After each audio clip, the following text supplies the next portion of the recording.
There's that old Theodore Roosevelt quote that goes, "Do what you can with what you have where you are."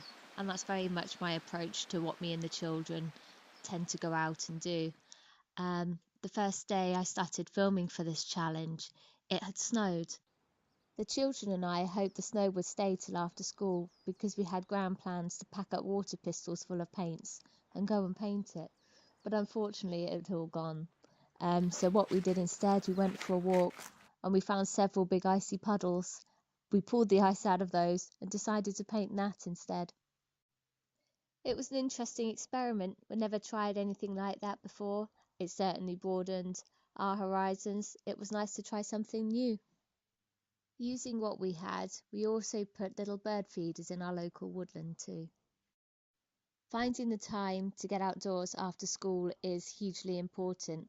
It's not just about finding the time, it's making that time.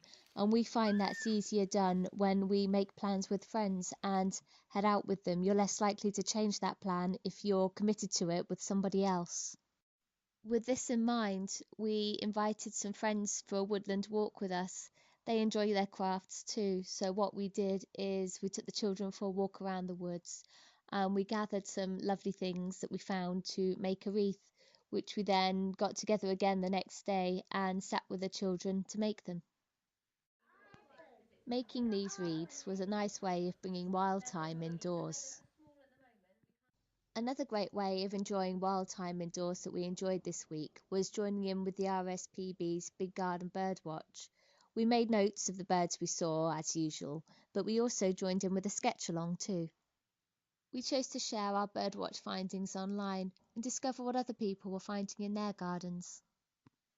Now, we did try one thing that really pushed us out of our comfort zone as a family. We decided to go for some adventures in the dark.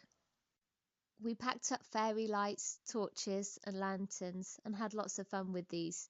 We even made a constellation after looking at the stars. We did have a moon phase app that we thought would be good to look at while we were there, but there was no moon.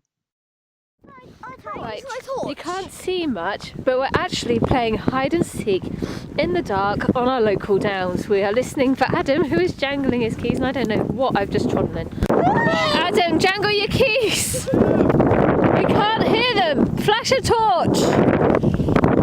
I'm walking with these. What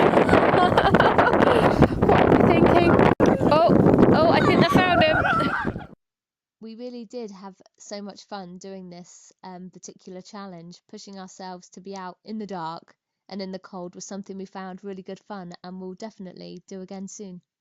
When I mentioned to a friend that we were taking part in this challenge and that we were going to be pushing ourselves by going out at night, she offered us some glow sticks, which we decided to do this with. Inspired by our geocaching adventures in Salisbury, we decided to make our own box. Gain permission, of course, and deposit our own geocache box locally for someone to find. It's been a lovely week of taking regular indoor things outdoors too. There's nothing quite like a hot cup of tea outside.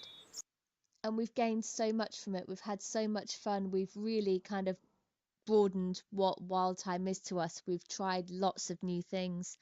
And our main hacks really that we could say for getting other people outside to inspire other people is ask friends and really actively make that time to be outside.